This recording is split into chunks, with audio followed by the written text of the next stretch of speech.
നമസ്കാരം. സൂര്യമഠം യൂട്യൂബ് ചാനലിലേക്ക് സ്വാഗതം. കടബാധ്യതകൾ ഇല്ലാത്ത മനുഷ്യരേയില്ല എന്നു തന്നെ പറയാം. കടത്തിൽ മുങ്ങി സാമ്പത്തിക ബുദ്ധിമുട്ടുകളും ദാരിദ്ര്യവും അനുഭവിച്ച് ജീവിതം ഹോമിച്ചവർ എത്രയെത്രയോ പേർ. വർത്തമാനകാലത്ത് സമ്പന്നർക്കുപോലും കടം വാങ്ങിക്കാതെ ജീവിക്കുകയെന്നത് അസാധ്യം.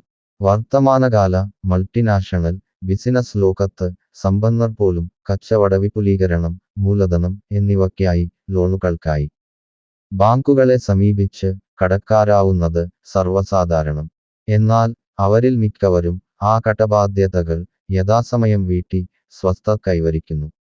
മറ്റു ചിലരാകട്ടെ കടം വീട്ടാനാവാതെ കെണിയിലകപ്പെട്ട് മാനസികമായ പിരിമുറുക്കമനുഭവിച്ച് ആരോഗ്യം നഷ്ടപ്പെടുത്തി മാനസിക ശാരീരിക രോഗികളായിത്തീർന്ന് ശിഷ്ടജീവിതം മുന്നോട്ടു നീക്കുന്നു.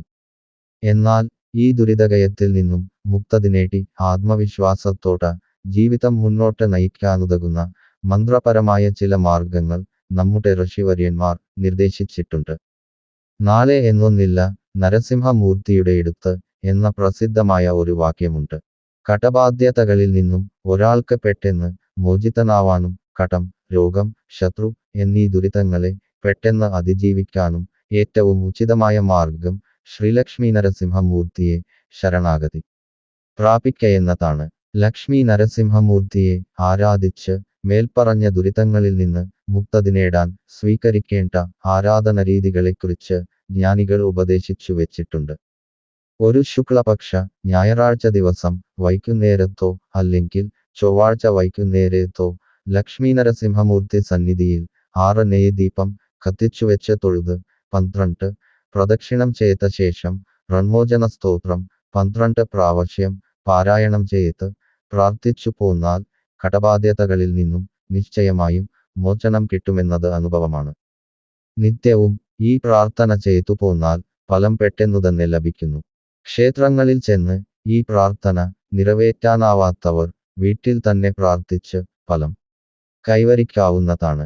വീട്ടിൽ ലക്ഷ്മി നരസിംഹമൂർത്തിയുടെ രൂപചിത്രം വടക്കോട്ട് അഭിമുഖമായി വെച്ച് 4 ദീപങ്ങൾ പടിഞ്ഞാറുഭാഗത്തേക്ക് അഭിമുഖമായി കത്തിച്ചുവെച്ച് പാനകം നേദിച്ച് പുഷ്പ, ധൂപ, ദീപ വഴിപാടുകൾ ചെയ്താൽ ഈ സ്തോത്രം 24 തവണ നിത്യവും വൈകിട്ടോ അല്ലെങ്കിൽ രാത്രി സൗകര്യപ്രദമായ ഏതെങ്കിലും സമയത്തോ ഏകാഗ്രതയോടെ ജപിച്ച് പ്രാർത്ഥിച്ചു പോരണം.